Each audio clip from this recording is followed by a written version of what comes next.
Theatre சக்தி film ஃபேக்ட்ரின்னா பார்த்துட்டு இருப்பேன். சில ஆடெல்லாம் ரொம்ப செலக்டிவாக தான் இருக்கும். ஓ, அந்த படம் அவங்க பண்ணுறாங்கன்னா நல்லா இருக்கும் போல இருக்கு, நல்லா பெருசாக கொண்டு போய் சேர்ப்பாங்க போல இருக்குன்னு. அது ஒரு நாள் எனக்கு அமையறதுல வந்து சார் ரொம்ப தேங்க்ஸ் சார், ரொம்ப தேங்க்ஸ். இந்த படம் சரி ஒத்துக்கிட்டப்ப எப்படி பண்ணலாம் அப்படின்ட்டு போனேன்.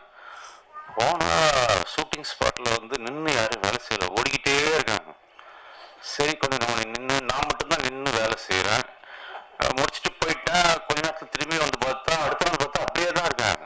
அப்போ எங்கள் அசிஸ்டன்ட் கேட்டு, இவங்களாம் எப்போ சாப்பிட்றாங்க, எப்போ தூங்குறாங்க, ஒன்றுமே புரியல எங்களுக்கு ஆக்சுவலாக. ஓ, இப்படியெல்லாம் தான் படம் எடுத்துருக்கணுமோ அப்படிங்கிற மாதிரி. இந்த டென்னிஸ் இதெல்லாம் வந்து ஒரு அசுரத்தனமான உழைப்பு.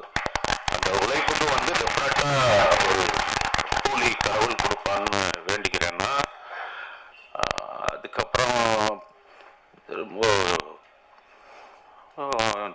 எனக்கு அவர் பர்சனலாக தெரியாது, அவர் ஒரு ஆர்டிஸ்ட் மாதிரி கூட இருந்தார். அப்புறம் ஒரு நாள் டென்னிஸ் சொன்னார், சார் இவர் தான் ப்ரொடியூசர். ஓ சரி. அப்புறம் நிறைய வாட்டி அவர் இங்கே போவார் வருவார். நான் பார்த்து யோசிச்சிருக்கேன், ஓ நம்ம இன்வெஸ்ட் பண்ணுறோம், இவங்கெல்லாம் சரியாக வேலை செய்கிறாங்களான்னு பார்க்கலான்ட்டு இருக்காரோ அப்படின்னு. ஸோ அந்த மாதிரி இல்லாமல் yeah jokes apart is a very big support for us.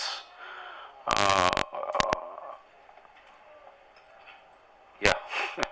Music நான் கேட்ட உடனே 4 லைன் தான் கேட்டேன். 4 லைனே யார் மியூசிக் டைரக்டர்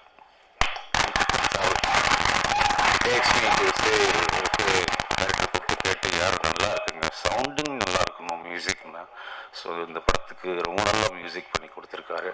அதே மாதிரி technicians, all the people work there like really really well.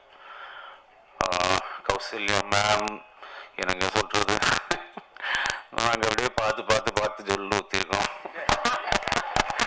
திடீர்னு வந்து பக்கத்தில் உட்கார வச்சோன்னா ஐயோ மாறி இவங்களா இல்லைம்மா, அவங்க இருக்கிற இடமும் தெரியாது, இருக்கிற இதுவும் தெரியாது, அவ்வளோ அமைதியானவங்க.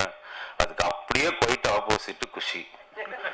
அவன் எங்கேயோ இருந்தா கூட இங்கே நம்மளுக்கு தெரியும், ஓ எங்கே குஷி இருக்காங்க அப்படின்ற மாதிரி.